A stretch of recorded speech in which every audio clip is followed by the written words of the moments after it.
26 दिसंबर 2004 की बात है। सुबह सुबह का वक्त था। मौसम ठंडा था लेकिन साफ था। लोग अपनी अपनी जिंदगी में लगे थे। कोई समंदर किनारे टहलने निकला था, कोई मछली पकड़ने गया था, तो कोई अपने बच्चों के साथ छुट्टियों का मजा ले रहा था। तमिलनाडु, आंध्र, केरल और अंडमान निकोबार जैसे तटीय इलाकों में यह बिल्कुल एक आम दिन लग रहा था। लेकिन जो हम नहीं देख पाते वो अक्सर सबसे खतरनाक होता है। समंदर के बहुत अंदर, इंडोनेशिया के पास, समुद्र की गहराई में धरती की दो बड़ी प्लेटें आपस में टकरा गई। ये टक्कर कोई मामूली नहीं थी, इतनी जोर की थी कि धरती कई मीटर ऊपर नीचे खिसक गई। इस टक्कर से जो भूकंप आया उसकी तीव्रता 9.1 से भी ज्यादा मापी गई, जो कि बहुत ही गंभीर होता है। लेकिन असली खतरा वहां से नहीं, पानी के हिलने से शुरू हुआ। जब धरती नीचे से हिली तो ऊपर मौजूद पानी भी हिल गया।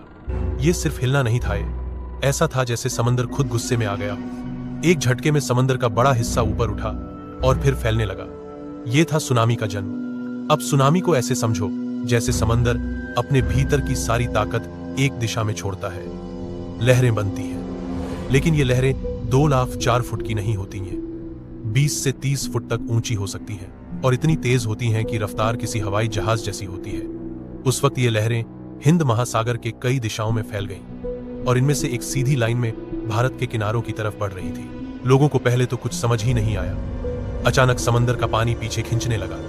जहां कुछ मिनट पहले लहरें आ रही थी वहां अब सूखा नजर आने लगा। मछलियां रेत पर तड़प रही थी। बच्चे दौड़े, मछली मछली। कोई मोबाइल से वीडियो बनाने लगा। कुछ बुजुर्ग बोले, ऐसा तो कभी नहीं देखा। लेकिन असल में यह खामोशी तूफान से पहले की थी। और फिर कुछ ही मिनटों में समंदर ने अपनी असली शक्ल दिखाई। बहुत तेज आवाज के साथ पहली लहर आई और यह कोई मामूली लहर नहीं थी। एक दीवार की तरह सामने बढ़ती हुई, ऊंची, गुस्सैल और बहुत तेज। पानी पूरे वेग में किनारे से टकराया। घर, दुकानें, बसें, लोग सब कुछ बहा ले गया। कोई मौका नहीं मिला संभलने का। सब कुछ इतनी तेजी से हुआ कि भागने का वक्त तक नहीं था। जिनके पैर तेज थे वो भी कई बार पीछे छूट गए। तमिलनाडु के तटीय शहरों में तो हालत सबसे बुरी थी। चेन्नई, नागपट्टिनम, कुड्डालोर जैसे इलाके पूरी तरह तबाह हो गए। केरल में भी हालात बुरे थे। अंडमान निकोबार के कई द्वीप तो जैसे नक्शे से ही मिट गए। और सिर्फ भारत ही क्यों, यह सुनामी तो पूरे हिंद महासागर के आस पास कहर बनकर टूटी। इंडोनेशिया में तो पूरा शहर बर्बाद हो गया। श्रीलंका में एक ट्रेन बह गई जिसमें 1700 लोग सवार थे। थाईलैंड में सैलानियों के होटल बह गए। मालदीव जैसे द्वीपों में पानी घरों के अंदर तक घुस गया। आंकड़े सुनने में भले ही नंबर जैसे लगे, लेकिन जब हम सोचते हैं कि हर नंबर के पीछे एक चेहरा था, एक नाम था, एक परिवार था, तब समझ आता है कि 2,30,000 मौतें कोई संख्या नहीं, एक बहुत बड़ी चुप्पी है जो कभी नहीं भरेगी। कहीं बाप अपने बच्चे को खोज रहा था, कहीं भाई बहन को, कहीं पूरी की पूरी कॉलोनी खत्म हो गई थी। लोग अपनों की लाशों को ढूंढते हुए रोते रहे, गीले कपड़ों में, नंगे पैर, कीचड़ में चलते हुए। कोई बस एक तस्वीर ढूंढ रहा था। लेकिन इस पूरी तबाही में एक बात और दिखी, इंसानियत। जब दर्द सबसे बड़ा होता है तब इंसान एक दूसरे के सबसे करीब आता है। भारत की सेना, राहत टीमें, डॉक्टर, आम लोग सबने कंधे से कंधा मिलाया।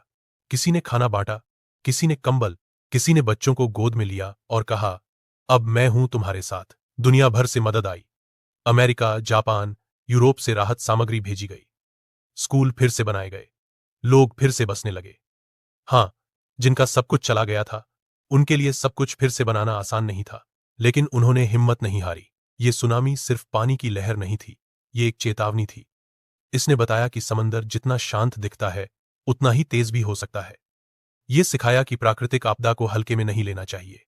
और सबसे जरूरी बात, चाहे इंसान कितना भी आधुनिक हो जाए, विज्ञान कितना भी आगे चला जाए, प्रकृति हमेशा एक कदम आगे रहेगी। आज जब हम समंदर की लहरों को देखते हैं तो शायद हमारे भीतर थोड़ी सी समझदारी और थोड़ी सी संवेदना जागती है। ये कहानी हमें डराती नहीं, बल्कि सिखाती है कि हर तबाही के बाद फिर से खड़ा हुआ जा सकता है। और जब इंसानियत साथ हो तो मिट्टी से भी फिर से जिंदगी उग सकती है। अगर किसी दिन कोई तुम्हें ये पूछे कि सुनामी क्या होती है, तो तुम कह सकते हो, ये सिर्फ पानी नहीं होता, ये वो होता है जब समंदर बोलता नहीं, बस बहा ले जाता है। अगर आपको पसंद आया हो तो लाइक और सब्सक्राइब जरूर करें ताकि ऐसे ही वीडियो आप तक पहुंचते रहें।